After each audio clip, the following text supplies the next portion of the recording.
जिल्हाधिकारी रघुनाथ गावडे आणि पोलीस अधीक्षक रवींद्रसिंह परदेशी यांनी केली हजरत सय्यद शाह तुराबुलक दर्गा उर्स परिसराची पाहणी।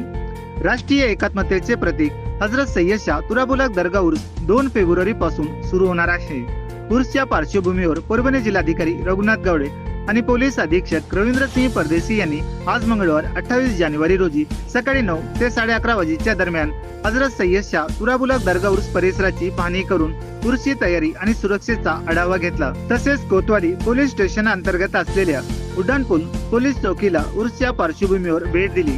यावेळी परभणी जिल्हाधिकारी रघुनाथ गावडे, जिल्हा पोलीस अधीक्षक रवींद्रसिंह परदेशी, मनपा आयुक्त धैर्यशील जाधव, तहसीलदार पवार, कोतवाली पोलीस निरीक्षक नन्नवरे, एपीआय कासले, एपीआय कोपलवार, अंमलदार जाधव कोरडे, अनंतपुरे, पवन नेडेकर आदींची उपस्थिती होती। आज या ठिकाणी एसपी साहेबांनी आम्ही येणारा जो परभणी जिल्ह्यातला परभणी शहरातला उर्स आहे त्याच्या तयारीच्या पूर्व पाहणीसाठी सकाळी 9 पासून आम्ही प्रत्येक स्पॉटला गेलो।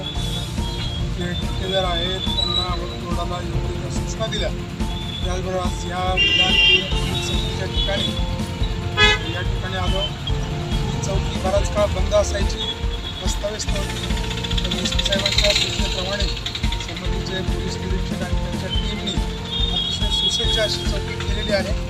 आणि पुलाखालचा परिसर असल्यामुळे नेहमीच थोडेसे लोक या ठिकाणी बसतात, त्याला पायबंद यामुळे बसेल। या ठिकाणी काही महिला मुलं जातात येतात, त्याचा देखील या चौकीच्या माध्यमातून त्रास कमी होईल। एस पी साहेबांनी या SDPO खूप चांगलं निवेशन केलं, फ्रेश अशी चौकी नागरिकांच्या सोयीसाठी या ठिकाणी तयार केली आहे। त्याबद्दल सर्व त्यांच्या टीमचं अभिनंदन।